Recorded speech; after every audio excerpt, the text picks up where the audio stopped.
الله الله الله الله الله الله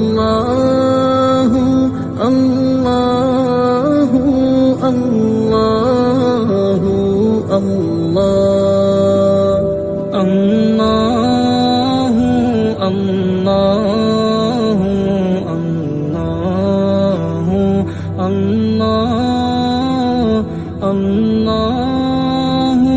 الله الله. السلام عليكم ورحمة الله وبركاته. إن الحمد لله نحمده ونستعينه ونستغفره ونعوذ بالله من شرور أنفسنا ومن سيئات أعمالنا. من يهده الله فلا مضل له ومن يضلله فلا هادي له. وأشهد أن لا إله إلا الله وحده لا شريك له وأشهد أن محمدا عبده ورسوله. يا أيها الذين آمنوا اتقوا الله حق تقاته ولا تموتن إلا وأنتم مسلمون. يا أيها الناس اتقوا ربكم الذي خلقكم من نفس واحدة وخلق منها زوجها وبث منهما رجالا كثيرا ونساء واتقوا الله الذي تساءلون به والأرحام إن الله كان عليكم رقيبا. يا أيها الذين آمنوا اتقوا الله وقولوا قولا سديدا يصلح لكم أعمالكم ويغفر لكم ذنوبكم ومن يطع الله ورسوله فقد فاز فوزا عظيما. أما بعد فإن خير الحديث كتاب الله وخير الهدي هدي محمد صلى الله عليه وسلم وشر الأمور محدثاتها وكل محدثة بدعة وكل بدعة ضلالة وكل ضلالة في النار. فأعوذ بالله السميع العليم من الشيطان الرجيم. قاف والقرآن المجيد. أعوذ بالله من الشيطان الرجيم. بسم الله الرحمن الرحيم. قاف والقرآن المجيد بل عجبوا أن جاءهم منذر منهم فقال الكافرون هذا شيء عجيب أإذا متنا وكنا ترابا ذلك رجع بعيد قد علمنا ما تنقص الأرض منهم وعندنا كتاب حفيظ بل كذبوا بالحق لما جاءهم فهم في أمر مريج أفلم ينظروا إلى السماء فوقهم كيف بنيناها وزيناها وما لها من فروج والأرض مددناها وألقينا فيها رواسي وأنبتنا فيها من كل زوج بعيد تبصرة وذكرى لكل عبد منيب ونزلنا من السماء ماء مباركا فأنبتنا به جنات وحب الحصيد والنخل باسقات لها طلع نضيد رزقا للعباد وأحيينا به بلدة ميتة وكذلك الخروج. وقال الله سبحانه وتعالى في القرآن المجيد والفرقان الحميد أرأيت الذي يكذب بالدين فذلك الذي يدع اليتيم ولا يحض على طعام المسكين فويل للمصلين الذين هم عن صلاتهم ساهون الذين هم يراءون ويمنعون الماعون. وقال رسول الله صلى الله عليه وسلم إن بين الرجل وبين شركه والكفر ترك الصلاة. رواه مسلم. సమస్త ఆరాధనలు పొగడతలు స్తుతులు స్తోత్రాలు నమాజులు దువాలు కేవలం సర్వలోక సృష్టికర్త పాలకుడు పోషకుడు ఉపాధి ప్రదాత తీర్పు దినపు యజమాని స్వర్గ నరకాల అధిపతి కరుణించేవాడు మన్నించేవాడు అయినటువంటి అల్లాహ్ సుబ్హానహు వ తఆలాకి మాత్రమే చెందుగాక. పైన వాయిస్ వెళ్ళట్లేదు. ఓ లైట్ మీద తర్వాత అల్లాహ్ సుబ్హానహు వ తఆలా మానవుల్ని సృష్టించి ఈ భూమి పైన మానవ జాతి యొక్క మనుగడ కోసము వాళ్ళ యొక్క హితోపదేశం కోసము అల్లాహ్ సృష్టించినటువంటి మానవుల యొక్క మార్గదర్శకత్వం కోసము పంపించినటువంటి అల్లాహ్ యొక్క ప్రవక్తలు అందరిపై అల్లాహ్ యొక్క శుభాలు కురియుగాక. ఆమీన్. ప్రత్యేకించి చిట్ట చిరు ప్రవక్త కారుణ్యమూర్తి అయినటువంటి ప్రవక్త ముహమ్మద్ సల్లల్లాహు అలైహి వసల్లం వారిపై అల్లాహ్ యొక్క అమితమైన శాంతి కారుణ్యము కురియుగాక. రబ్బి ఇష్రహ్ లీ సద్రి వయస్సిర్ లీ అమ్రి వహ్లుల్ ఉక్దతం మిన్ లిసాని యఫ్ఖహు ఖౌలీ రబ్బీ జిద్ని ఇల్మా రబ్బీ జిద్ని ఇల్మా రబ్బీ జిద్ని ఇల్మా సుబ్హానక లా ఇల్మ లనా ఇల్లా మా అల్లమ్తనా ఇన్నక అంతల్ అలీముల్ హకీమ్. సోదరులారా, ఖుత్బా మస్నూనా తర్వాత నేను మీ ముందు ఖురాన్ యొక్క సూరా అల్ మావున్ 114 సూరాలలో 107వ సూరా అయినటువంటి సూరా అల్ మావున్. చాలాసార్లు మనం ఈ సూరాను విన్నాం, కొత్త ఏమీ కాదు. ఈ సూరాని మనం నమాజ్లో చదువుకుంటూ ఉంటాం మామూలుగా. ఆ సూరాని మీ ముందు పఠించాను. అల్లా సుబ్హానహు వ తఆలా ఆ సూరాలో చెప్తున్నాడు, అరఅయితల్లజీ యుకజ్జిబు బిద్దీన్, తీర్పు దినమును ధిక్కరించే వాడిని నువ్వు చూసావా? ప్రవక్త ముహమ్మద్ సల్లల్లాహు అలైహి వసల్లం వారిని అడుగుతున్నాడు అనమాట. తీర్పు దినాన్ని ధిక్కరించిన వాడిని నువ్వు చూసావా? వీడే అనాథను గెంటివేసేవాడు, నిరుపేదకు అన్నం పెట్టమని కనీసం ప్రేరేపించేవాడు కాదు. ఇది 3 ఆయతుల్లో అయిపోయింది. ఫజాలికల్లజీ యదుఉల్ యతీమ్ వలా యహుద్దు అలా తఅమిల్ మిస్కిన్ ఫవైలుల్ లిల్ ముసల్లీన్ అంటున్నాడు అల్లాహ్ సుబ్హానహు వ తఆలా. ఏమంటున్నాడు? ఆ నమాజీలకు వినాశనం తప్పదు, నమాజీలకు వినాశనం తప్పదు. వైల్ అనే నరక స్థానము వారి కోసము ఉంది. ఇదేంటండి బాబు, నమాజ్ చేయండి అని చెప్తున్నారు, మళ్ళీ నమాజీలకు వినాశనం తప్పదంటున్నారు. వచ్చే 2-3 నమాజ్ కూడా వాళ్ళకు కూడా ఇబ్బంది అయిపోతుందా అనుకుంటున్నారేమో. ముందు చూద్దాం ఎవరు వాళ్ళు. వారు తమ నమాజుల పట్ల అశ్రద్ధ వహిస్తారు. వారు ఒకవేళ నమాజు చేసినా పరులకు చూపటానికి చేస్తారు.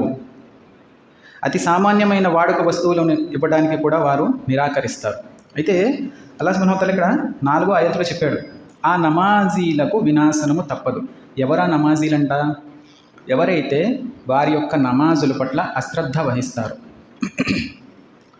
అశ్రద్ధ వహించడం అన్న పదానికి గాను తఫ్సీర్లో పలు రకాలుగా పండితులు మనకి చెప్పారనమాట. అశ్రద్ధ అంటే పూర్తిగా నమాజులను వదిలిపెట్టడం. నమాజ్ అనే ఒక గొప్ప ఆరాధన. పోయిన జుమాలో కూడా, అంటే ఇంతకుముందు మనం తీసుకున్నటువంటి జుమాలో కూడా మనం నమాజ్ యొక్క ప్రాముఖ్యత, నమాజ్ని అల్లాహ్ సుబ్హానహు వ తఆలా ఎంత గొప్ప ఆరాధనగా చేశాడు మానవుల కోసం అన్నది మనం చూసాం చాలా రకాలైనటువంటి ఖురాన్ ఆయతులు హదీసుల వెలుగులో. అయితే ఈ జుమ్మాలో కూడా ఇన్షాల్లా నేను తీసుకున్నటువంటి అంశము ఈ నమాజ్ పట్లే. ఇంకా అల్లాహ్ సుబ్హానహు వ తఆలా ఖురాన్ మరియు హదీసుల యొక్క వెలుగులో నమాజ్ యొక్క ప్రాముఖ్యత ఏమని చెప్తున్నాడు, నమాజ్ చేసేవారి వదిలిపెట్టేవారి యొక్క శిక్ష, చేసేవారి ఘనత, మరియు ఎందుకు మనం నమాజ్ని స్థాపించాలి అన్న విషయాన్ని గురించి నేను ఇన్షాల్లా కొన్ని వాక్యాల్లో మీ ముందు పెడతాను. అయితే ఆ నమాజులకు వినాశనం తప్పదు. ఫవైలుల్ లిల్ ముసల్లీన్. వైల్ అంటే వో టు దెమ్ అని వస్తుంది ఇంగ్లీష్లో, అంటే వినాశనము. మరియు ఇంకొక అర్థం కూడా ఏంటంటే, నరకంలో వైల్ అనే ఒక లోయ ఉందంట. సాధారణంగా మనము లోయలకి, అరుక్కి అలా వెళ్తున్నప్పుడు ఒక లోయని చూస్తే మనం కొంచెం ఎంత అసౌకర్యంగా అనిపిస్తుంది, ఎంత భయంకరంగా ఉంటుంది. ఆ లోయలో కనుక మనం ఒకసారి పడితే ఇంకా మనం బ్రతకడం అనేది చాలా కష్టం. అలా ఏమంటున్నాడు, జహన్నంలో, నరకంలో వైల్ అనేటువంటి ఒక ప్రదేశం ఉందంట. ఎవరైతే ఈ నమాజుల పట్ల అశ్రద్ధ చూపుతారో వారికి ఆ వైల్ అనే ప్రదేశంలో శిక్ష ఇవ్వబడుతుంది. ఒక హదీస్లో వస్తుంది, నరకములో ఆ వైల్ అనేటువంటి ప్రదేశానికి చేరుకోవాలంటే 40 సంవత్సరాలంత గడువు పడుతుందంట. మరియు అబూ హురైరా రజియల్లాహు అన్హు హదీస్లో ఒక శబ్దం వినిపిస్తుంది అనమాట. ప్రవక్త వాళ్ళతో సల్లల్లాహు అలైహి వసల్లం వారితో ఉన్నప్పుడు ఒక శబ్దం వినిపిస్తుంది. ఆ శబ్దం ఏంటి ప్రవక్త అంటే, ఒక రాయి నరకంలో పడివేయబడింది, అది 70,000 సంవత్సరాలు అది ట్రావెల్ చేసి కిందకి ఇప్పుడు దాని యొక్క అడుగును చేరుకుంది, దాని శబ్దమే ఇప్పుడు అని చెప్పి ప్రవక్త సల్లల్లాహు అలైహి వసల్లం వారు చెప్తారనమాట. 70,000 సంవత్సరాలు అన్నది నాకు ఒకసారి సరిగ్గా గుర్తులేదు. అయితే గై అని కూడా ఒక లోయ ఉందన్నమాట. అదే వైలు గై. నరకం అంట తన యొక్క స్థానం, దానిలో ఉన్నటువంటి ఒక స్థానం నుంచి అల్లాహ్ని శరణు వేడుకుంటుంది. అంటే దాని నుండి నన్ను కాపాడు అల్లా అని చెప్పి నరకమే దానిలో ఉన్నటువంటి ఒక లోయ గురించి శరణు వేడుకుంటుందంట.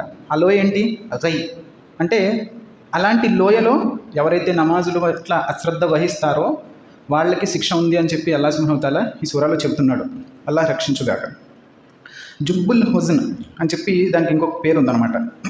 అయితే ప్రవక్త సల్లల్లాహు అలైహి వసల్లం వారు చెప్పారు, ఈ అశ్రద్ధ వహించడము అంటే పూర్తిగా నమాజును వదిలిపెట్టడము, లేదంటే అంటే తఫ్సీర్లో వచ్చిన విషయాలు చెప్తున్నా, లేదంటే నమాజు సమయాలకి ఆచరించకపోవటము, నమాజును లేట్గా చేయటం, ఫజర్ నమాజు ఇంకా చివరి ఘడియల్లో ఇంకా సూర్యోదయం అయిపోతుంది అనగా ఒక కపట విశ్వాసి ఎవరైతే ఉన్నాడో వాడు ఇంకా అయిపోతుంది అనగా చివరి ఘడియల్లో చేస్తాడంట.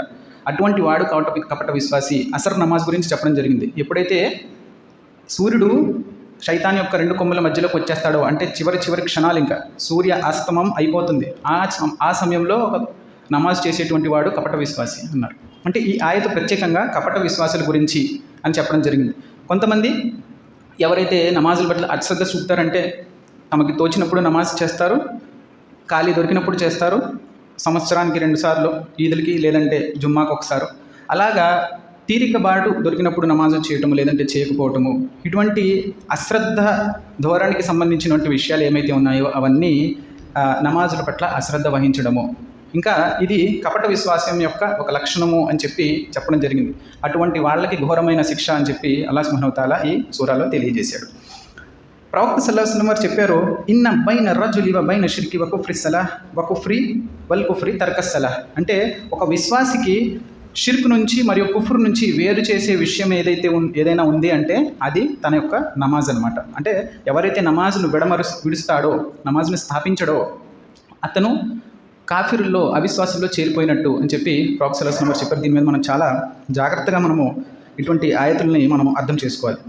సూరా మరియం సూరా నంబర్ 19 ఆయత్ 59, 60లో అల్లాహ్ సుబ్హానహు వ తఆలా చాలా ప్రవక్తల యొక్క ప్రస్తావన తీసుకొచ్చిన తర్వాత అల్లాహ్ సుబ్హానహు వ తఆలా చెప్తున్నాడు ఏమని, ఆ తర్వాత కొందరు అనర్హులు వచ్చి నమాజులను వృధా చేశారు, మనోవాంఛలను అనుసరించసాగారు, తమకు కలిగిన నష్టం గురించి వారు మున్ముందు చూసుకుంటారు అని చెప్పి అల్లాహ్ సుబ్హానహు వ తఆలా సూరా మరియం 19వ సూరా మరియంలో అల్లాహ్ సుబ్హానహు వ తఆలా చెప్పాడనమాట. ఏమన్నాడు, ఫఖలఫ మిన్హా బఅదిహిం ఖల్ఫిన్ అదాఉ స్సలాత వత్తబఉ షహవాత్ ఫసౌఫ యల్కౌన గయ్యా.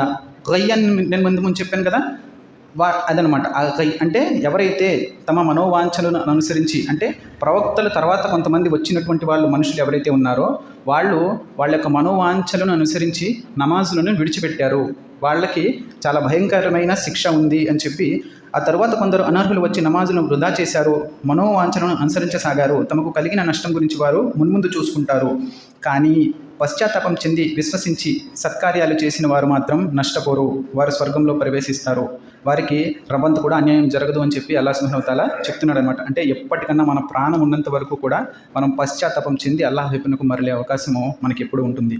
అలాగే ఇప్పుడు మనము నమాజ్ గురించి అల్లాహ్ సుబ్హానహు వ తఆలా చేసినటువంటి హెచ్చరికలు చూసాం ముందు. ఎందుకంటే నేను దీన్ని మళ్ళీ ఎన్నుకోవడానికి గల, ఈ టాపిక్ని తీసుకోవడానికి గల కారణం ఇంకో వేరే టాపిక్లు తీసుకోవచ్చు, కానీ నమాజ్ అన్నది ఇస్లాంలో 2వ మూల స్తంభము. లా ఇలాహా ఇల్లల్లాహ్ చదివిన తర్వాత, కలిమా చదివిన తర్వాత ఒక విశ్వాసికి మొట్టమొదటి ఆచరణ విధిగా చేయబడింది ఏదైనా ఉంది అంటే అది నమాజ్. 7 సంవత్సరాల వయసు వచ్చిన తర్వాత ప్రతి ఒక్క విశ్వాసిపై నమాజ్ అన్నది విధిగా చేయబడింది. 10 సంవత్సరాల వయసు వాళ్ళు దాటితే వాళ్ళని కొట్టచ్చు కూడా నమాజ్కి రాకపోతే అని చెప్పి మన ధర్మం చెబుతుంది. ఎవరైతే నమాజును స్థాపించారో వాళ్ళకి అవిశ్వాసులకి మధ్య తేడా లేదు అని చెప్పి కూడా మన ధర్మం చెప్తుంది. అయితే ఆ నమాజ్ అనేటువంటిది చాలా ముఖ్యమైన విషయం కాబట్టి నేను దాన్ని ఎక్స్టెన్షన్గా ఈరోజు కూడా మీ ముందు కొన్ని విషయాలు పెడుతున్నాను. అయితే సూరతుల్ ముమినూన్లో ఇప్పుడు మనము అల్లాహ్ సుబ్హానహు వ తఆలా మనకి చెప్పినటువంటి వార్నింగ్లను చూసాము. అలాగే అల్లాహ్ సుబ్హానహు వ తఆలా సూరాల్ ముమినూన్ సూరా నంబర్ 23 ఆయత్ నంబర్ 1 నుంచి 9లో చెప్తున్నాడు, బిస్మిల్లాహిర్ రహమానిర్ రహీం, ఖద్ అఫ్లహల్ ముమినూన్ అల్లదీన హుమ్ ఫీ సలాతిహిమ్ ఖాషియూన్ అల్లజీన హుమ్ అనిల్ లగ్వి మూరిదూన్ వల్లజీన హుమ్ లిజ్జకాతి ఫాయిలూన్ అని చెప్పి ఎవరైతే విశ్వాసులు ఉంటారో, ముమినూన్ నిశ్చయంగా విశ్వాసులు సాఫల్యం పొందారు. ఖద్ అఫ్లహల్ ముమినూన్ విశ్వాసుల యొక్క లక్షణాల గురించి అల్లాహ్ సుబ్హానహు వ తఆలా సూరా అల్ ముమినూన్లో మొదలుపెట్టి 9 ఆయతుల వరకు చెప్తాడు ప్రస్తావనలో. అందులో మొట్టమొదటి లక్షణము అల్లాహ్ సుబ్హానహు వ తఆలా ఏం చెప్పాడు, అల్లజీన హుమ్ ఫీ సలాతిహిమ్ ఖాషియూన్, వారు ఎలాంటి వారంటే తమ నమాజులలో వారు అణకువ కలిగి ఉంటారు. తర్వాత 3వ ఆయతులో వారు పనికి మాలిన వాటిని పట్టించుకోరు, వారు తమపై విధించబడిన జకాతును విధిగా పాటిస్తారు అని చెప్పి ఇలాగ పాయింట్లు చెప్పుకుంటూ వెళ్ళి మళ్ళీ 9వ ఆయతులో ఏమని చెప్పాడు అల్లాహ్, వారు తమ నమాజులను పరిరక్షిస్తూ ఉంటారు అన్నాడు. అంటే స్టార్ట్ చేయడం టాపిక్ని నమాజులతో స్టార్ట్ చేశారు, ఎవరైతే తమ నమాజులను కాపాడుకుంటారో.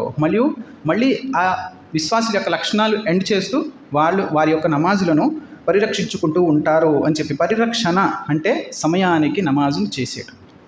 ఏ నమాజ్ వేళ్ళైతే ఆ నమాజ్కి అది విధి అన్నమాట. అది విశ్వాసి ఊపిరి ఎలా తీసుకుంటాడో అలాగ 5 పూట్ల రోజుకు నమాజు చేయడం అనేది అతనిపై విధించబడిన విధి అల్లాహ్ సుబ్హానహు వ తఆలా. ఫరజ్ అన్నది ఏంటంటే అది చేయకపోతే కనుక పాపం, అది మన పేద విధి అన్నమాట. అది నమాజ్ని అర్పించేయడం ఆ సమయంలో చాలా ముఖ్యమైన విషయము. అలాగే మూసా అలైహిస్సలాంని సూరా యూనుస్లో అల్లాహ్ సుబ్హానహు వ తఆలా సూరా నంబర్ 10 ఆయత్ 87లో ఏమని చెప్పాడంటే, మీరిద్దరూ వాళ్ళ కోసం ఈజిప్టులో నివాస గృహాలను ఏర్పాటు చేయండి, ఆ ఇళ్ళు కిబ్లా దిశలో ఉండేట్లు చూసుకోండి, నమాజుని నెలకొల్పండి. మూసా, నీవు విశ్వాసులకు శుభవార్తను అందచేయి అని మేము మూసాకు అతని సోదరునికి వహీ పంపాము. మూసా అలైహిస్సలాం వారి సోదరుడు ఎవరు? హారూన్ అలైహిస్సలాం. ఎప్పుడైతే ఫిరౌన్కి ఫిరౌన్ గురించి వీళ్ళు దువా చేస్తారో, ఫిరౌన్ నుంచి కాపాడవల్లని చెప్పి అల్లాహ్ సుబ్హానహు వ తఆలా ఈ ఆజ్ఞలను వాళ్ళకి ఇచ్చారనమాట. తెలిసిన విషయం ఏంటి? అల్లాహ్ సుబ్హానహు వ తఆలా మూసాకి, హారూన్ అలైహిస్సలాంకి మీరు ఇళ్లను నమాజు స్థలాలుగా ఏర్పాటు చేసుకోండి మరియు అవి కిబ్లా వైపునకు ఉండేటట్టుగా చూసుకోండి అని చెప్తున్నాడు. అంటే కేవలం ప్రవక్త సల్లల్లాహు అలైహి వసల్లం వారి ఉమ్మత్ వారికే నమాజులు లేవు. నమాజ్ అన్నది ప్రవక్త వారు వచ్చినటువంటి ముందు తరాల వాళ్లకు కూడా, అంటే ముందు ప్రవక్తలకి, అన్ని ప్రవక్తలకి నమాజ్ అనేటువంటి ఆరాధన విధిగా చేయబడింది. ఎలాగైతే రోజా అనేటువంటి ఆరాధన విధిగా చేయబడిందో, లఅల్లకుమ్ తత్తఖూన్ రంజాన్కి సంబంధించి రోజా ఆయతులు కూడా మీ ముందు జాతులకు కూడా రోజా అనేటువంటి విధిగా చేయబడింది. అలాగే నమాజ్ కూడా విధిగా చేయబడింది ముందు జాతులకు కూడా. అయితే దాని యొక్క చేసేటువంటి పద్ధతులు వేరువేరుగా ఉంటాయి. ఆరాధన అన్నది కామన్, నమాజ్ అన్నది. కానీ ఆ నమాజ్ చేసేటువంటి పద్ధతి ఆ ప్రవక్తలకి వేరు, మనకి చెప్పినటువంటి పద్ధతి వేరు. వాళ్ళకి 5 పూట్లు ఉండకపోవచ్చు, వాళ్ళకి 2 పూట్ల నమాజు, అలా వాళ్ళ పద్ధతి వేరు అనమాట. అయితే అలాగే సూరా ముజమ్మిల్లో అల్లాహ్ సుబ్హానహు వ తఆలా చెప్తున్నాడు ఏమని? బిస్మిల్లాహిర్ రహ్మానిర్ రహీం. యా అయ్యుహల్ ముజమ్మిల్ కుమిల్ లైల ఇల్లా ఖలీలా నిస్ఫహు అవిన్ఖుస్ మిన్హు ఖలీలా. ఓ వస్త్రము కప్పుకున్నవాడా. పోయిన జుమ్మాలో కూడా ఈ ఆయత్ వచ్చింది మన ముందుకి. అయితే అసలు ఈ సూరా యొక్క చెప్తున్న సారాంశం ఏంటంటే, ఓ వస్త్రము కప్పుకున్నవాడా, కొద్దిసేపు మినహా రాత్రంతా నమాజులో నిలబడు. తహజ్జుద్ నమాజ్ యొక్క ఆదేశం వచ్చినటువంటి మొట్టమొదటి ఆయత్ అనమాట ఇది. ప్రవక్త సల్లల్లాహు అలైహి వసల్లం వారికి ఇఖ్రా బిస్మి రబ్బికల్లజీ ఖలక్ అన్న ఆయత్ తర్వాత మొట్టమొదటి ఆరాధనకి సంబంధించినటువంటి ఆదేశము అల్లాహ్ సుబ్హానహు వ తఆలా ద్వారా ఏదన్నా వచ్చింది అంటే, చదువు ఇలం నేర్చుకున్న తర్వాత వచ్చిన ఆదేశం ఏంటి? నమాజును స్థాపించండి అని చెప్పి. అది కూడా ఏంటి? ప్రవక్త వరకు వచ్చినది తహజ్జుద్ నమాజ్ని మీరు నెలకొల్పండి. ఏమంటున్నాడు అల్లాహ్ ఇందులో? సగం రాత్రి లేదా దానికంటే కొంచెం తక్కువ చేసుకో, కొద్దిసేపు మినహా రాత్రంతా నమాజ్లో నిలబడు. తర్వాత 3వ ఆయతలో సగం రాత్రి లేదా దానికంటే కొంచెం తక్కువ చేసుకో, లేదా దానిని మరికొద్ది పెంచుకో. ఖురాన్ను మాత్రం బాగా ఆగి నింపాదించి స్పష్టంగా పఠించు అని చెప్పి అల్లాహ్ సుబ్హానహు వ తఆలా ప్రవక్త సల్లల్లాహు అలైహి వసల్లం వారికి ఈ సూరా ముజమ్మిల్లో నమాజ్ యొక్క ఆదేశము ఇవ్వడము జరిగిందనమాట. అంటే నమాజ్ యొక్క ప్రాముఖ్యతకి సంబంధించినటువంటి ఖురాన్లో అల్లాహ్ సుబ్హానహు వ తఆలా ఎక్కడెక్కడ ఎన్ని చోట్ల చెప్తున్నాడు చూడండి. సూరా అన్కబూత్ 29వ సూరా 45వ ఆయతలో, నీ వైపునకు పంపబడిన వహీని గ్రంథాన్ని పారాయణం చెయ్యి. ఉతులు మా ఊహియ ఇలైక మిన్ కితాబి రబ్బిక వకీమిస్ సలాహ్ ఇన్న సలాత తన్హా అనిల్ ఫహషాయి వల్ మున్కరి అని చెప్పి సూరాలో ఆయత్ వస్తుంది. ఓ ప్రవక్త, నీ వైపునకు పంపబడిన వహీని గ్రంథాన్ని పారాయణం చేస్తూ ఉండు, నమాజుని నెలకొల్పు. నిశ్చయంగా నమాజ్ సిగ్గుమాలినతనం నుంచి, చెడు విషయాల నుంచి ఆపుతుంది. నమాజ్ ఎలా ఆపుతుందండి అని డౌట్ రావచ్చు. ఈ ఆయత్ యొక్క తఫ్సీర్లో ఒక హదీస్ వస్తుంది. ప్రవక్త సల్లల్లాహు అలైహి వసల్లం వారి దగ్గరికి అబూ హురైరా రజియల్లాహు తఆలా అన్హు వారు ఉల్లేఖిస్తారు. ఒక మనిషి వస్తాడు. ఒక మనిషి ఏమని చెప్తాడంటే, ఓ ప్రవక్త, ఈ వ్యక్తి ఎవరైతే ఉన్నారో ఇతను రాత్రంతా నమాజ్ చేస్తాడు, కానీ పొద్దున్న అయ్యేసరికి ఇతను దొంగతనం చేస్తున్నాడు ఓ ప్రవక్త అని చెప్పి చెప్తారు. ప్రవక్త సల్లల్లాహు అలైహి వసల్లం వారు ఏమని జవాబిస్తారంటే, నువ్వు నమాజు చేస్తాడు రాత్రంతా అన్నావు కదా, ఆ నమాజే ఇతన్ని ఆ దొంగతనం నుంచి ఆపుతుంది అని చెప్పి ప్రవక్త సల్లల్లాహు అలైహి వసల్లం చెప్పారనమాట. అంటే అల్లాహ్ సుబ్హానహు వ తఆలా స్వయాన ఈ ఖురాన్లో చెప్తున్నాడు. ఏమని చెప్తున్నాడు? నిశ్చయంగా నమాజు సిగ్గుమాలినతనం నుండి, చెడు విషయాల నుంచి ఆపుతుంది. ఆ చెడు విషయాలు ఏదన్నా కావచ్చు, దొంగతనము, అబద్ధాలు చెప్పటము, మద్యపానం సేవించడం, ఇటువంటి ఏ విషయాలన్నా కావచ్చు. నమాజ్ అనేటువంటిది ఎప్పుడైతే ఎవరైనా స్థాపించడం అంటే సమయానికి నమాజ్ చేస్తూ, ప్రవక్త సల్లల్లాహు అలైహి వసల్లం వారు చెప్పినటువంటి పద్ధతిలో నమాజ్ చేస్తూ ఎవరైతే నమాజుల పట్ల శ్రద్ధ వహిస్తారో వాళ్ళ యొక్క నమాజు చెడుల నుంచి ఆపుతుంది అని చెప్పారు. నిశ్చయంగా అల్లాహ్ స్మరణ చాలా గొప్ప విషయము అన్న సంగతి మరువరాదు, మీరు చేసేదంతా అల్లాహ్కు తెలుసు అని చెప్పి అల్లాహ్ సుబ్హానహు వ తఆలా ఈ ఆయత్లో చెప్పాడనమాట. అయితే మూడు లక్షణాలు ఎవరి నమాజులో అయితే ఉంటాయో వాళ్ళ నమాజు అయినట్టు అని చెప్పి అబూ అలియా అన్న సలఫ్కి సంబంధించిన ఒక పండితులు ఆయన చెప్పారనమాట. ఏంటి అది? ఇఖ్లాస్. నమాజ్లో 3 లక్షణాలు ఉండాలి. ఏంటి? ఇఖ్లాస్ అంటే కేవలము అల్లాహ్ కోసము మనము నమాజ్ చేస్తున్నాం, కల్మషం కలిగిన మనసుతో వచ్చి కేవలం అల్లాహ్ కోసము, ఎవరు చూసినా చూడము, అల్లాహ్ కోసం మనం ఆరాధన చేస్తున్నాం నమాజ్ ఒకటి. రెండోది ఖష్యా అంటే అల్లాహ్ పట్ల భయం, భక్తి. భయం కలిగి ఉండాలి. నమాజ్ చేసేటప్పుడు మన నమాజ్ని అల్లాహ్ స్వీకరిస్తారా స్వీకరించడా అన్న ఒక భయంతో, ఒక ఆశతో మనం నమాజ్ని నెలకొల్పాలి. అలాగే మూడోది జిక్ర్ అంటే అల్లాహ్ యొక్క నామస్మరణము, అల్లాహ్ని గుర్తు చేసుకోవటము. అలాగే సూరా అల్ బకరాలో సూరా నంబర్ 2 ఆయత్ నంబర్ 45లో అల్లాహ్ సుబ్హానహు వ తఆలా తెలియజేస్తున్నాడు, వస్తఈను బిస్సబ్రి వస్సలాతి వ ఇన్నహా లకబీరతున్ ఇల్లా అలల్ ఖాషిఈన్. మీరు వస్తఈను బిస్సబ్రి వస్సలాతి, మీరు సహనము, ఓర్పు సహనము మరియు నమాజుతో మీరు అల్లాహ్ని అర్థించండి. వస్తఈను అంటే అర్థించడము, అడగండి. ఎలాగంట? ఓర్పు మరియు నమాజు ద్వారా. వ ఇన్నహా లకబీరతున్ ఇల్లా అలల్ ఖాషిఈన్. ఇది నిశ్చయంగా కష్టమైన పనే, కానీ ఎవరైతే అల్లాహ్కు భయపడతారో వాళ్ళకి మాత్రము నమాజు ఏమీ కష్టమైన పని కాదు. ఏమండి, మనకు ట్రైన్కి టైం అయిపోతుంటుంది, 4:30కి ట్రైన్ ఎక్కాలి. ఎన్నో అలారాలు పెట్టుకుని ఏదో ఒకటి చేసుకుని పొద్దున్న లేచి ఆ ట్రైన్లు మాత్రం క్యాచ్ చేస్తాం. ఫజర్ నమాజ్ సమయం అయిపోతూ ఉంటుంది, వెళ్దాంలే చూద్దాంలే నమాజ్, ఇంట్లో చేసుకుందాం పని. ఏమైంది? మార్కెట్కి వెళ్తాం, బడబడబడ వర్షం. ఇప్పుడు ఇంట్లో ఆ వస్తువులు తేకపోతే మధ్యాహ్నం భోజనం ఉండదు. ఎలాగన్నా రెయిన్ కోట్లు వేసుకుని ఏం చేసుకుని ఏదో ఒకటి వెళ్ళిపోతాం. కానీ జొహర్ నమాజ్ టైం అయ్యేసరికి మాత్రం పోన్లే, ఇంకే నమాజే కదా, ఏమైంది, కూరగాయలు కాదు కదా అని అనిపిస్తుంది. అదే నమాజ్ పట్ల అశ్రద్ధ అంటే మనం జీవితంలో నమాజ్ని 2వ స్థానంలో పెట్టామన్నమాట. మన అవసరాలని, మన యొక్క విషయాలను ముందు పెట్టి అల్లాహ్ యొక్క ఆదేశాన్ని ఎప్పుడైతే మనం వెనక్కి పెడతామో అదే అశ్రద్ధ కోవలోకి వస్తుంది.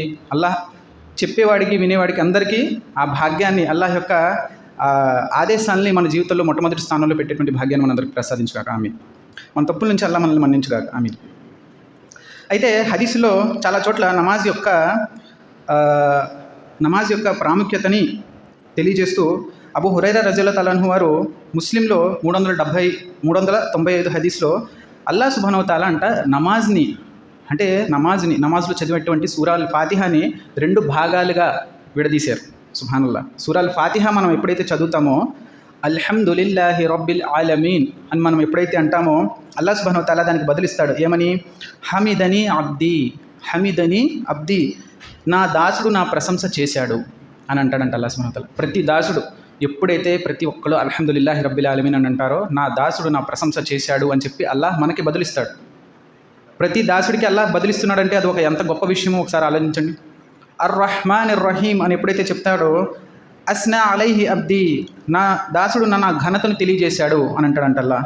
మాలికి యౌమిద్దీన్ మజ్జదిని అబ్ది అని చెప్పి అల్లాహ్ సుబ్హానహు వ తఆలా బదులిస్తాడు. ఏమని?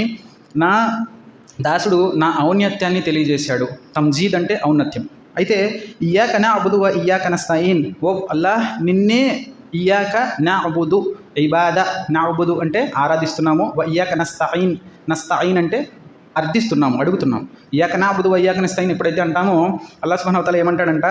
హాజా బైనా వ బైని అబ్ది వలి అబ్ది మా సఆల, అంటే ఇది నాకు మరియు నా దాసుడికి మధ్య ఉన్నటువంటి విషయం.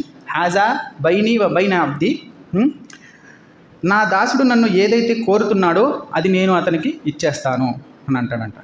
ఎప్పుడు? ఇయ్యాక నఅబుదు వ ఇయ్యాక నస్తఈన్ ఎప్పుడైతే చదువుతామో మనము, ఇది నాకు నా దాసునికి మధ్య ఉన్నటువంటి వ్యవహారము, నా దాసుడు నన్ను ఏదైతే కోరతాడో నేను నా దాసుడికి ఇస్తానని చెప్పి అంటాడంట. సిరాతల్ లజీన అన్అమ్త అలైహిం గైరిల్ మగ్దూబి అలైహిం వలద్దళ్ళీన్ ఆమీన్ అని ఎప్పుడైతే అంటాడో సేమ్ ఇలాగే ఇదే వాక్యాలు ఉన్నాయి హదీస్లో. మళ్ళీ ఇది నాకు నా దాసునికి సంబంధించినటువంటి విషయము, నా దాసుడు నన్ను ఏదైతే ప్రశ్నిస్తున్నాడో నేను అతనికి అది ఇస్తాను అని చెప్పి. మన ప్రభు ఎంత కరుణామయుడండి, ఎంత కరుణామయుడు అంటే, మనం సృష్టించిన ఆయన మనం ఏ వాక్యాలు అయితే చదువుతున్నామో, ఏ సూరా అయితే చదువుతున్నామో ఒక్కొక్క వాక్యానికి బదులు కూడా ఇస్తున్నాడు మనకి. సూరా అల్ కహఫ్లో సూరా నంబర్ 18 ఆయత్ 102లో అల్లాహ్ సుబ్హానహు వ తఆలా ఏం చెప్తున్నాడు? అఫ హసిబల్ లజీన కఫరు అన్ యత్తఖిజు మిన్ దూని ఇబాది ఔలియా ఇన్నా ఆతద్నా జహన్నమ లిల్ కాఫిరీన నుజులా అని అంటున్నాడు. అఫ హసిబల్ లజీన కఫరు అన్ యత్తఖిజు ఇబాది, ఈ అవిశ్వాసులు అఫ హసిబల్ లజీన కఫరు అన్ యత్తఖిజు మిన్ దూని ఇబాది ఔలియా, ఈ అవిశ్వాసులు నన్ను కాకుండా నా దాసులను వారి యొక్క శ్రేయస్సు చేకూర్చేవారిగా, మిన్ దూని ఇబాది ఔలియా, నా దాసులను ఈ అవిశ్వాసులు వాళ్ళకి లాభం చేకూర్చేవారిగా చేసుకుంటున్నారా? ఇన్నా అఅతద్నా జహన్నమ లిల్ కాఫిరీన నుజులా, నిశ్చయంగా ఈ అవిశ్వాసులకు నరకం అనేటువంటి స్థానం ఉంది అని చెప్పి అల్లాహ్ సుబ్హానహు వ తఆలా చెప్తున్నాడు. ఇది ఇయ్యాక నఅబుదు వ ఇయ్యాక నస్తఈన్ అని చెప్పి మనము ప్రతి నమాజ్లో 17 సార్లు కనీసము మనం చెప్తాం. మనం ఏం చేస్తున్నాం? అల్లాహ్ని కాకుండా వేరే వాళ్ళని అర్థిస్తాం. నేను నిన్నే అడుగుతున్నాను, అల్లాహ్ నిన్నే ఆరాధిస్తున్నాను అని చెప్తున్నాడు ఒకవైపు, కానీ ఒకవైపు మళ్ళీ షిర్క్ చేస్తున్నాడు. మరి ఎంత పెద్ద విషయమో ఆలోచించుకోవాలి. నన్ను కాకుండా నా దాసులను శ్రేయస్కరము అంటే వాళ్ళకి లాభం చేకూర్చే వారిగా తలపోస్తున్నారా? నిశ్చయంగా ఈ అవిశ్వాసులకు నరకం అనే స్థానం ఉందని చెప్పి సూరా అల్ కహఫ్ సూరా నంబర్ 18 ఆయత్ నంబర్ 102 తీసి చూడండి. దాని యొక్క తఫ్సీర్లో అల్లాహ్ సుబ్హానహు వ తఆలా ఎంత పెద్ద వార్నింగ్ ఇస్తున్నాడు. అలాగే ముస్లిం షరీఫ్ హదీస్ 81A అబూ హురైరా రజియల్లాహు తఆలా అన్హు వారు చెప్తున్నారు, ఎప్పుడైతే అల్లాహ్ యొక్క దాసుడు సజ్దా చేస్తాడో, అల్లాహ్ యొక్క దాసుడు సజ్దా చేస్తాడో అంటే ఖురాన్లో చదివేటప్పుడు సజ్దాలు వస్తాయి, మధ్యలో నమాజ్లో కూడా సజ్దాలు వస్తాయి. షైతాన్ అనేటువంటి వాడు ఎప్పుడైతే మనం సజ్దా చేస్తామో ఒక మూలన పోయి వాడు ఏడ్చుకుంటూ ఆదం యొక్క కుమారుడు ఆదం యొక్క సంతతికి సజ్దా చేయమని ఆదేశించబడింది, వాడు సజ్దా చేశాడు, వాడికి స్వర్గం లభించింది. నాకు కూడా సజ్దా చేయమని ఆదేశించబడింది, నేను సజ్దా చేయలేకపోయాను, నాకు నరకం అనేటువంటిది నా నివాసం అయిపోయింది అని చెప్పి ఏడ్చుకుంటూ ఉంటాడంట ఎప్పుడైతే మనం సజ్దా చేస్తామో. నేను ఇవన్నీ ఎందుకు చెప్తున్నానంటే, మనం ఎప్పుడైతే నమాజ్ చేస్తామో, మనం సూరాలు ఫాతిహ చదివినప్పుడు నేను చదివేటువంటి సూరాలకి అల్లాహ్ సుబ్హానహు వ తఆలా బదులిస్తున్నాడు అన్న ఒక మైండ్ సెట్ మనలోకి రావాలి. అప్పుడే మనం నమాజ్లో మన ఖుజు అంటే నిమగ్నమై మనం నమాజ్ చేయగలము, ఎన్నో విషయాలు సంపూర్ణంగా మనము చేయగలం అన్నమాట. అలాగే సజ్దా చేసినప్పుడు షైతాన్ ఇలా ఏడుస్తున్నాడు మనం చేసినటువంటి సజ్దాకి అన్న అవగాహన మనలో ఉంటే అది ఎంత అద్భుతంగా ఉంటుంది. ఇది ప్రవక్త సల్లల్లాహు అలైహి వసల్లం వారు చెప్పినటువంటి విషయాలు అనమాట. ఇది నేను ఎవరో పండితులు చెప్పినటువంటి విషయాలు కాదు. అలాగే ప్రార్థన అన్నిటిలో కల్లా షుఅబ్ అల్ ఈమాన్ 2790 హదీస్లో సహీ హదీసు, ప్రార్థనల అన్నిటిలో కల్లా నమాజులన్నిటిలో కల్లా జుమ్మా రోజు ఫజర్ నమాజు ఎవరైతే జమాత్తో చేస్తారో ఆ నమాజు ప్రార్థనలన్నిటిలో కల్లా అల్లాహ్కి అత్యంత ఇష్టమైన ప్రార్థన అని చెప్పి ప్రవక్త సల్లల్లాహు అలైహి వసల్లం వారు తెలియజేశారు. ఈ కండిషన్ ఏంటి? జుమ్మా ఫజర్, అది ఇంట్లో కాదు, జమాత్తో నమాజ్లో మస్జిద్లో ఎవరైతే చేస్తారో అది అల్లాహ్ సుబ్హానహు వ తఆలాకి అత్యంత ఇష్టమైన ప్రీతికరమైన ప్రార్థన అని చెప్పి ప్రవక్త సల్లల్లాహు అలైహి వసల్లం చెప్పారు. అలాగే ముస్లిం షరీఫ్లో 725లో ఆయిషా రజియల్లాహు తఆలా అన్హా తెలియజేశారు. ఏమని ప్రవక్త సల్లల్లాహు అలైహి వసల్లం చెప్పారు, రకాత్ అల్ ఫజ్రి ఖైరు మినద్ దునియా వమా ఫీహా. రియాదుస్ సాలిహీన్లో కూడా దీని రెఫరెన్స్ ఉంది. ఫజర్ నమాజ్కి ముందు చేసేటువంటి 2 రకాతుల నమాజ్ ఏదైతే ఉందో అది ఈ ప్రపంచము మరియు అందులో ఉన్నటువంటి ప్రతి వస్తువు కన్నా నాకు ప్రీతికరమైనది అని చెప్పి ప్రవక్త సల్లల్లాహు అలైహి వసల్లం చెప్పారు. అంటే ఫజర్ ముందు చేసేటువంటి 2 రకాతుల సున్నతుల యొక్క ఘనత ఎంత ఉందో చూడండి. ఈ ప్రపంచము మరియు ప్రపంచంలో ఉన్నటువంటి అన్నిటి విషయాల కన్నా ఒక ఎకరం ప్రాపర్టీ మనకి పిఠాపురంలో ఎక్కడన్నా ఒక చోట దొరికిందంటే చాలా గొప్పగా ఫీల్ అవుతాం. ఇక్కడ ఏమంటున్నారు? ప్రపంచము మరియు అందులో ఉన్నటువంటి మొత్తం అన్ని విషయాల కన్నా ఫజర్ ముందు చేసేటువంటి 2 రకాతుల సున్నతు అల్లాహ్ దృష్టిలో ఘనత కలిగినవన్నమాట. ప్రవక్త సల్లల్లాహు అలైహి వసల్లం నా దృష్టిలో ఘనత కలిగినవి అని చెప్పారు. మరి సున్నత్కి ఎంత ప్రాముఖ్యత ఉంటే ఫరజ్కి ఎంత ప్రాముఖ్యత ఉంటుంది అంటే నమాజ్ యొక్క ఔన్నత్యం చూడండి ఎంత గొప్పగా ఉందో. అలాగే ప్రవక్త సల్లల్లాహు అలైహి వసల్లం వారు మదీనాకి హిజ్రత్ చేసిన తర్వాత మొట్టమొదట చేసినటువంటి విషయం ఏంటి?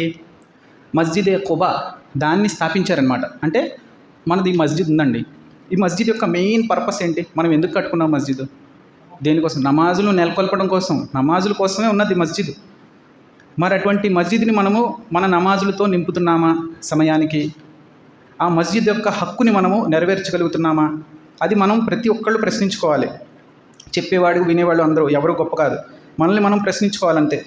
అయితే ప్రవక్త సల్లల్లాహు అలైహి వసల్లం చేసినటువంటి మొట్టమొదటి పని మదీనా వచ్చాక హిజ్రత్ చేశాక మస్జిద్ ఖుబాని ఆయన స్థాపించారు. ఎందుకు? నమాజులు నెలకొల్పడానికి. అలాగే ప్రవక్త సల్లల్లాహు అలైహి వసల్లం వారు అబూ దావూద్ 4986లో యా బిలాల్ అకిమిస్సలా అరిహిని బిహి, ఓ బిలాల్ ఇకామత్ చెప్పు, నమాజును నెలకొల్పు, నాకు ఉపశమనం కల్పించు, వజు అలత్ కుర్రతి ఐనిన్ బిస్సలా, నిశ్చయంగా నా కళ్ళకు చల్లదనం నమాజులో పెట్టబడింది అని చెప్పి ప్రవక్త సల్లల్లాహు అలైహి వసల్లం చెప్పారు.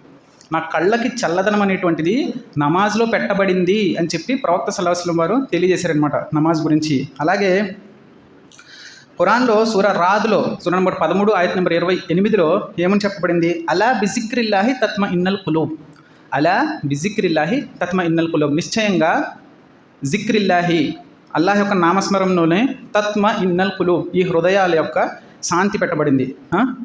ఈ హృదయాల యొక్క దాన్ని ఏమంటారు, సుకూన్ తెలుగులో ఏమంటారు, అదే ఏదో ఒకటి, శాంతి పెట్టబడింది. నిశ్చయంగా ఈ హృదయాలు చల్లబడాలి అంటే అల్లాహ్ యొక్క నామస్మరణలోనే అని చెప్పాడు అల్లాహ్ సుబ్హానహు వ తఆలా. అయితే సూరా తాహా సూరా నంబర్ 20 ఆయత్ నంబర్ 14లో మూసా అలైహిస్సలాం వారికి ఏమైనా ఉపదేశించారు? వ అకీమిస్ సలాత జిక్రి, అంటే నువ్వు నమాజును స్థాపించు, అది జిక్ర్ అన్నాడు అల్లాహ్ సుబ్హానహు వ తఆలా. అంటే విషయం ఏమర్థమైంది? నమాజ్ అన్నది ఒక జిక్ర్, ఆ జిక్ర్ అన్నది అల్లాహ్ నామస్మరణమే, అదే శాంతిని కూడా, హృదయాలకి శాంతిని కూడా చేకూరుస్తుంది అని చెప్పడం జరిగిందనమాట. అయితే మీరు గమనించండి, నమాజు పూర్తి నమాజే అల్లాహ్ యొక్క నామస్మరణం, పూర్తి నమాజే ఒక దువాయే, అంతే కదా. మనం నమాజుని అల్లాహు అక్బర్ అని మొదలు పెడుతున్నాం, సనా సుబ్హానక అల్లాహుమ్మ బిహమ్దిక, సుబ్హానక అల్లాహుమ్మ బిహమ్దిక తబారక ఇస్ముక వతఆలా జద్దుక వలా ఇలాహ గైరుక ఔజు బిల్లాహి మినష్ షైతానిర్ రజీమ్, అది చదువుతాం. ఇంకొక దువా కూడా ఉంటుంది, అల్లాహుమ్మ బయ్యిద్ బైని వ బైన ఖతాయాయ కమా బఅత్త బైనల్ మష్రిక్ వల్ మగ్రిబ్, వల్ల నాకు మరియు నా పాపాలకు మధ్య తూర్పు పడమరలటువంటి ఎంత వ్యత్యాసం ఉంటుందో అంత వ్యత్యాసాన్ని నువ్వు పెట్టేయి. అల్లాహుమ్మ బయ్యిద్ బైని వ బైన ఖతాయాయ కమా బఅత్త బైనల్ మష్రిక్ వల్ మగ్రిబ్ వనక్కిని ఖతాయాయ కమా యునక్క సౌబతుల్ అబియద మినద్ దనస్. ఒక తెల్లటి వస్త్రము మీద ఒక నల్లటి చుక్క పడితే దాన్ని కడిగేసి మళ్ళీ తెల్లగా ఎలాగైతే చేస్తామో అలాగ నా పాపాలను నా నుండి కడిగేవి వల్ల అని చెప్పి మనం అదువాలు ఉంటుంది. ఓ బయ్యిద్ బైని వ ఖతాయ కమా బఅత్తల్ బైన మష్రిక్ వల్ మగ్రిబ్ వనక్కిని ఖతాయ కమా యునక్క సౌబతుల్ అబియద మినద్ దనస్ అల్లాహుమ్మ అగ్సిల్ని ఖతాయ బిత్ తల్జి వల్ బరది వల్ మాయి, వల్ల నా పాపాలను నీటితో మరియు బర్ఫ్ ఐస్తో నువ్వు కడిగే అని చెప్పి ఆ దువా చేసుకుంటాం అనమాట. తర్వాత సూరా అల్ ఫాతిహ కూడా ఒక దువాయే. ఇయ్యాక నఅబుదు వ ఇయ్యాక నస్తఈన్ అంటున్నామా, ఇహ్దిన సిరాతల్ ముస్తఖీమ్ అంటున్నామా, నాకు రుజు మార్గం చూపించు అల్లా అంటున్నాం, అది కూడా ఒక దువాయే. తర్వాత ఏదో ఒక సూరా చదువుతాం, రుకులో సుబ్హాన రబ్బియల్ అజీమ్ అంటాం, సుబ్హానక అల్లాహుమ్మ బిహమ్దిక సుబ్హానక అల్లాహుమ్మ రబ్బనా వ బిహమ్దిక అల్లాహుమ్మ గ్ఫిర్లీ, వల్ల నన్ను క్షమించు అంటున్నాం. అలా నమాజ్ యొక్క ప్రతి ఒక్క ఘట్టంలో కూడా ఒక దువా ఉంటుంది, దువా ఉంది. నమాజ్ మొత్తము దువాయే. నమాజ్ తర్వాత దువా లేదండి అంటే వాస్తవానికి నమాజ్ అంతా చేసింది నువ్వు దువాయే. నమాజ్ యొక్క చివరి ఘట్టంలో సలాం చెప్పే ముందు కూడా ప్రవక్త సల్లల్లాహు అలైహి వసల్లం వారు మీకు ఏ ప్రామాణిక దువాలు అయితే వచ్చో ఖురాన్ నుంచి ఆ దువాలు చేసుకోవచ్చు. మీరు నమాజ్ తర్వాత కూడా దువాలు చేసుకోవచ్చు, అందులో తప్పేం లేదు. కానీ వాస్తవానికి నమాజ్ మొత్తం మనం చేస్తున్నదంతా ఒక దువా యొక్క భాగమే అని చెప్పి మనకి చెప్పడం జరిగిందనమాట. అయితే అలాగే నమాజ్ యొక్క బెనిఫిట్స్లో ఇంకా చాలా మ్యాటర్ నేను రాసుకున్నాను, కానీ ఇప్పుడు సమయం అంత లేదు మనకి. ఒక నమాజ్ అనేటువంటిది పంక్చువాలిటీ, సమయం, టైం మేనేజ్మెంట్ అన్నది నేర్పుతుంది. ఒక నమాజ్ సమయం అంటే ఆ సమయం దాటాక నమాజ్ ఉండదు. ఇంకా ఫజర్ నమాజ్ సూర్యోదయం అయిందంటే ఇంక ఫజర్ నమాజ్ సమయం అయిపోయినట్టే. ఒకవేళ మనం నిద్రపోయి మనకి నిద్ర నుంచి మెలుగు రాకపోతే ఎప్పుడైతే మీరు నమాజ్ గుర్తుకొచ్చిందో ఆ నమాజ్ను అప్పటికప్పుడు స్థాపించండి అని ప్రవక్త సల్లల్లాహు అలైహి వసల్లం చెప్పారు, అది వేరే విషయం. కానీ ఎవరైతే ఇంటెన్షనల్గా కావాలని చెప్పి నమాజ్ను వదిలేస్తాడో ఆ నమాజ్ సమయం అయిపోయినట్టే. అంటే పంక్చువాలిటీ, ఏ పని ఎప్పుడు చేయాలో అప్పుడు చేసేయాలి అన్న విషయాన్ని, పంక్చువాలిటీని నమాజ్ అనేటువంటి విషయము ముస్లింకి నేర్పుతుందనమాట. అలాగే ఒక జమాత్ని ఏర్పరుస్తుంది. జమాత్ ఒక జట్టు, ఒక ఉమ్మత్ని అంటే ఐకమత్యాన్ని, ఒక సంఘాన్ని ఏర్పరిచేటువంటి విషయం ఏదైనా ఉంది అంటే అది నమాజ్. నిశ్చయంగా మనం చాలాసార్లు ఎక్స్పీరియన్స్ చేస్తాం. ఎవరైతే మనం నమాజ్కి హాజరవుతుంటామో వాళ్ళు కూర్చుని మంచి చెడ్లు మాట్లాడుకోవడము, ఒక ఐకమత్యం అనేది ఎప్పుడు వస్తుంది? ఎప్పుడైతే జమాత్తో మనం కలిసి ఉంటామో, జమాత్తో నమాజ్ను నెలకొల్పుతామో అప్పుడు మనకి ఐకమత్యం అనేది ఉంటుంది. అలాగే మనకు ఉన్నటువంటి ఉపాధి, లేదంటే చదువులకు సంబంధించినటువంటి ఏ సమస్య అయినా, వ్యాపారానికి సంబంధించినటువంటి, దాంపత్య జీవితానికి సంబంధించి ఎటువంటి సమస్య అయినా అల్లాహ్ సుబ్హానహు వ తఆలా ఏమంటున్నాడు? వస్తఈను బిస్సబ్రి వస్సలాత్, నన్ను మీ సహనము మరియు నమాజ్ ద్వారా మీరు నన్ను అర్థించండి, నేను మిమ్మల్ని వింటున్నాను అని చెప్పి, నమాజ్ను నెలకొల్పండి అని చెప్పి, మీ కష్టాలను దూరం కావాలంటే మీరు నమాజ్ ద్వారా నా వైపు మరలాలి అని చెప్పి అల్లాహ్ సుబ్హానహు వ తఆలా చెప్తున్నాడు. మరి అల్లాహ్ ఏం చెప్పాడో అది మనం చేయకుండా, మనకి చాలా కష్టాలు ఉన్నాయండి, ముస్లిం ఉమ్మత్ ఇలాగా నలిగిపోతుంది, ముస్లింలు ఎక్కడ సుఖంగా లేరు అని చెప్పి మనం నింద వేయగలం, అది కరెక్ట్ అవుతుందా? కాదు కదా. అలాగే సూరా అల్ కలంలో అల్లాహ్ సుబ్హానహు వ తఆలా చెప్తున్నాడు, హషర్ యొక్క మైదానంలో ఎప్పుడైతే తీర్పు దినము నెలకొల్పించబడుతుందో అల్లాహ్ని చూడగానే అందరి దాసులు సజ్దా చేస్తారనమాట, సజ్దా చేస్తారు. ఎందుకంటే అల్లాహ్ ఔన్నత్యం అలాంటిది. కానీ ఎవరైతే ఈ లోకంలో సజ్దా చేయలేదో వాళ్ళకి ఈ వెన్నుపూస ఏదైతే ఉందో దానికి ఒక కర్ర వేసి కట్టేసినట్టు వాళ్ళు వెన్నుపూస అలా స్ట్రైట్ అయిపోద్దంట. వాళ్ళు వంగుదాం అనుకుంటారు కానీ వంగలేరు, రుకు చేద్దాం అనుకుంటారు, రుకు చేయలేరు.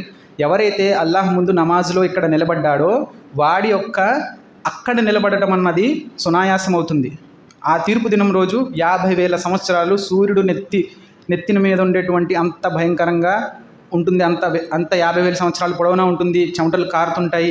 ఎవరైతే ఇక్కడ అల్లాహ్ ముందు ఈ లోకంలో నమాజ్లో అల్లాహ్ ముందు ఖియామ్ చేశాడో, నిలబడ్డాడో, ఎవరైతే అల్లాహ్ ముందు రుకు చేయగలిగాడో, ఎవరైతే ఈ లోకంలో అల్లాహ్ ముందు సజ్దా చేయగలిగాడో, వాడే అక్కడ హషర్న పరలోకాన తీర్పు దినాన ఆ మైదానంలో వాడే అక్కడ నిలబడగలడు, వాడే వంగగలడు, వాడే సజ్దా చేయగలడు. సూరాల్ హషర్లో, సూరాల్ కలంలో అల్లాహ్ సుబ్హానహు వ తఆలా తెలియజేసిన వాక్యాలు ఇవి. అయితే మన నమాజులు మరి కొంతమంది చాలామందికి సందేహం రావచ్చు, మేము నమాజులు చేస్తున్నాము కానీ మా నమాజులు మా దువాలు ఎందుకు స్వీకరించబడట్లేదు అని చెప్పి. అయితే ఒక చిన్న ఉదాహరణ చెప్తాను నేను.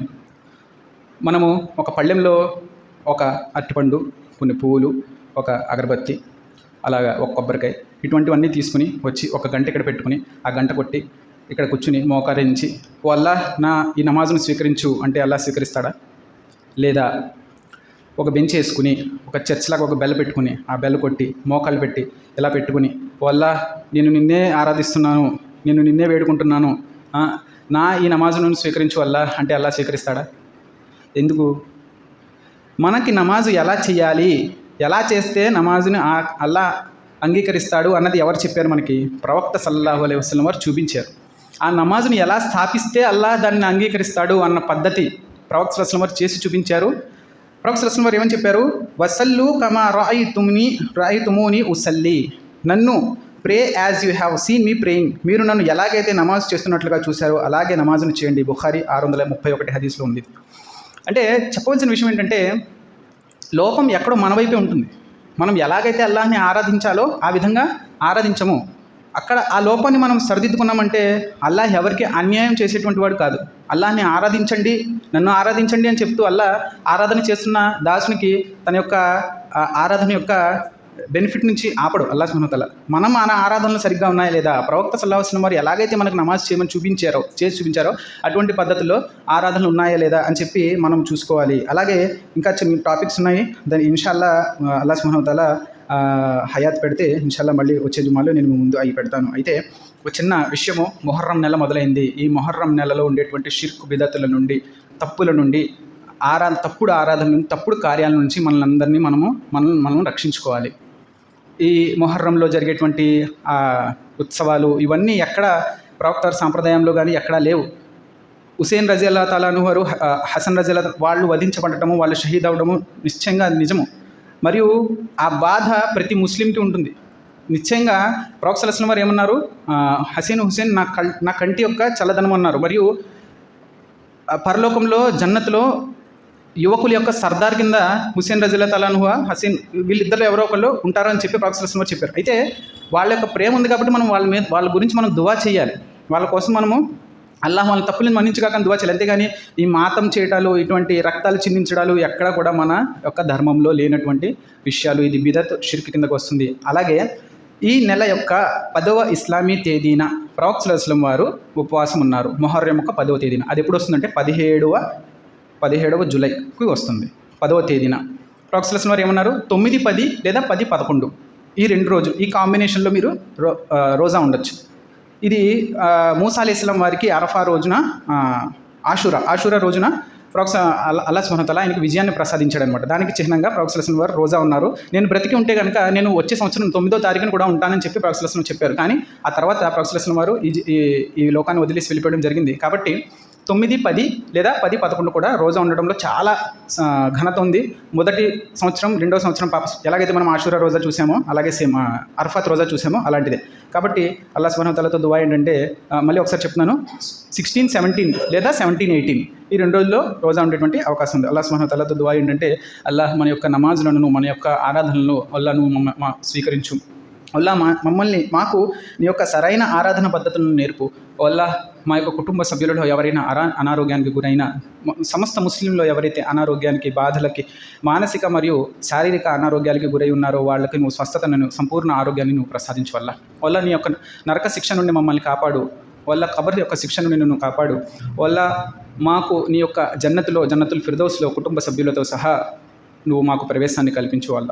వల్ల నీ యొక్క ఈ ఖురాన్ని చదివి అర్థం చేసుకుని దానిపై ఆచరించేటువంటి భాగ్యాన్ని మాకు ప్రసాదించు. వల్ల మాకు నీ యొక్క ప్రవక్త వారి సంప్రదాయంపై అవగాహన కల్పించి దాన్ని ప్రేమించి దానిపైన ఆచరించేటువంటి భాగ్యాన్ని మాకు కల్పించు. వల్ల షిర్క్, బిదత్, కుఫ్ర్ మరియు రియాకారి అంటే చూపుడు ప్రదర్శన బుద్ధితో చేసేటువంటి ఆరాధనల నుండి మమ్మల్ని అందరినీ నువ్వు రక్షించు. సుబ్హానక రబ్బి రబ్బిల్ ఇజ్జతి అమ్మా యసిఫూన్ వస్సలామున్ అలల్ ముర్సలీన్ వల్హమ్దులిల్లాహి రబ్బిల్ ఆలమీన్ బిరహ్మతిక యా అర్హమర్ రహీమ్.